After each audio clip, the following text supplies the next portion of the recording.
What is going on, y'all? Robert Sykes, KetoSavage.com, coming back at you with another A.M.A. This question is all about how to control cravings regardless of your level of fat adaptation. This question is brought to us by Brian. But before we dive into it, let's roll the intro.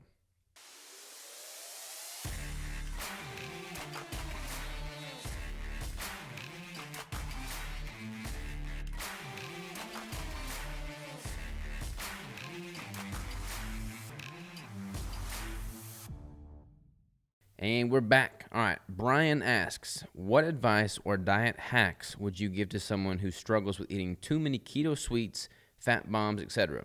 Context: keto for 1 year. I have no problem sticking within my keto macros, eating normal keto foods such as bacon, eggs, beef, and I'm always under 20 grams of carbs per day. However, at the end of every meal, I crave something sweet. I cannot for the life of me figure out a way to kill the cravings without going 500 to 1,000 calories over my goal just in fat bombs. I appreciate all your content. I've learned a lot from your channel in the first year of my keto journey. Much love. Much love to you, Brian. All right, so if you know you're going to have these cravings there's a couple different ways to tackle this, and it kind of depends on the individual. If you know you're going to have these cravings, if you know you're going to want to have these keto treats, ideally it's not going to make up a massive percentage of your overall caloric intake for the day. So if you know you're going to have them, what I would recommend doing is just factor them into your macro goals for the day. So if you're eating, I don't know what your stats are, but if you're eating 2,500, 3,000 calories a day, and you know that 500 calories are going to come from those keto treats, then just pad that into what your macro intake for the day is so that you're not eating the normal foods to hit those 3,000 calories and then going above and over with these keto treats. Just simply work the keto treats into your macros if they are making up a relatively small percentage of your total macros. Obviously, you don't want a massive percentage of your calories coming from relatively nutrient void, keto treats and things of that nature. But if it's, a reasonable amount, just work them into your intake. If the moderation approach is just not going to work for you, then I encourage you to try the elimination approach. A lot of people, like when I first started keto, I was doing all the keto treats. Crystal would make keto cheesecake. She'd make keto cookies. We pretty much had some kind of keto treat every single day at the end of the day as a way to just make a stepping stone, so to speak, and get more deeply adapted without feeling like I'm missing out on anything.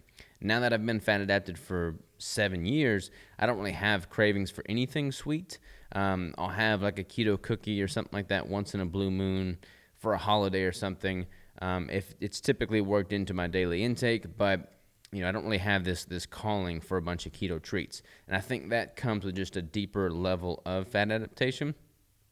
Also, I don't want to self-promote here too much, but a lot of people have had cravings with things that are easy to overconsume, like peanut butter, for instance, or a bunch of nutrient-void keto treats, and they'll simply swap out a keto brick, work the keto brick into their macros, not in addition to their macros, but work them into the macros, and then just have that as a way to kind of satisfy that craving for a different taste, a different texture, something outside of meat and eggs, but know that it's not going to, it's a quality source of nutrition nonetheless. So kind of satisfies that craving so you don't feel like you have to go above and beyond and derail and deviate from your macros too much, and it's all coming from quality sources. So that's an option as well.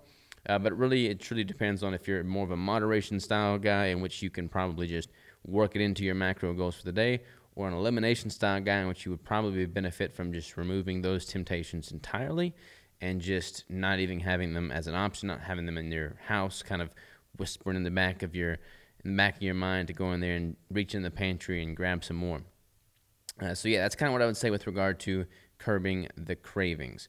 Also, one thing I've noticed is that the more vegetables I consume, the more just anything sweet, like even chewing gum.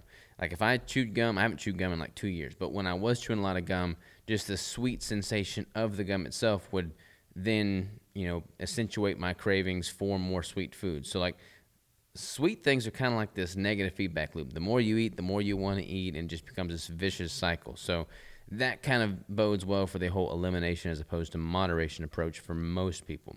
That's my 2 cents on that. Hopefully that gives you some insight. You requested the cookies and cream crunch keto bricks.